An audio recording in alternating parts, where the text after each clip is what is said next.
জুলাই ২০২৪-এ ছাত্র ও তরুণ সমাজের ঐতিহাসিক আন্দোলন এবং ৫ আগস্ট পরবর্তী ঘটনার প্রবাহ বাংলাদেশের রাজনৈতিক অঙ্গনে এক নতুন ধারার সূচনা করেছে।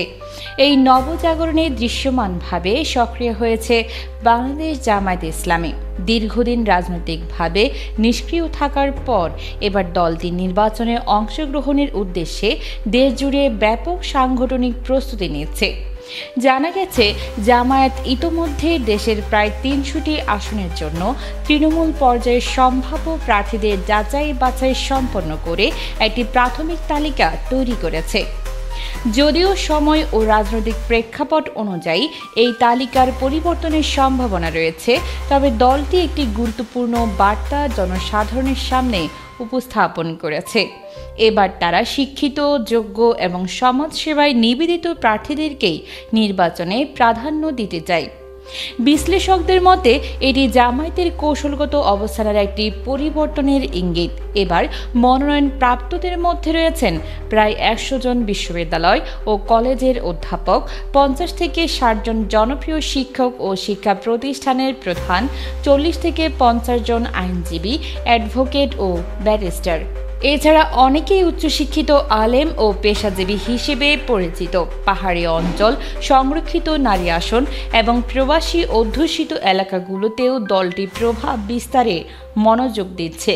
সাবেক ছাত্র শিবির নেতৃবৃন্দ, বিশিষ্ট আলেম ও চিকিৎসকরা এই নির্বাচনী প্রক্রিয়ায় সামনের সারিতে রয়েছেন।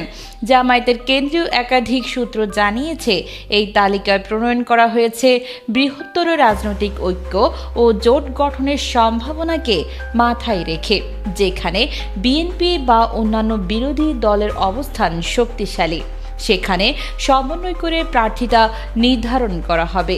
বিভিন্ন প্রতিবেদনে উল্লেখ করা হয়েছে, রাজশাহী, বগুড়া, নওগাঁ, কুড়িগ্রাম, গাইবান্ধা এবং চাঁপাইনবাবগঞ্জ সহ উত্তরাঞ্চলের জেলাগুলোতে জামায়াত সংগঠনের দিক থেকে শক্ত অবস্থানে পৌঁছেছে।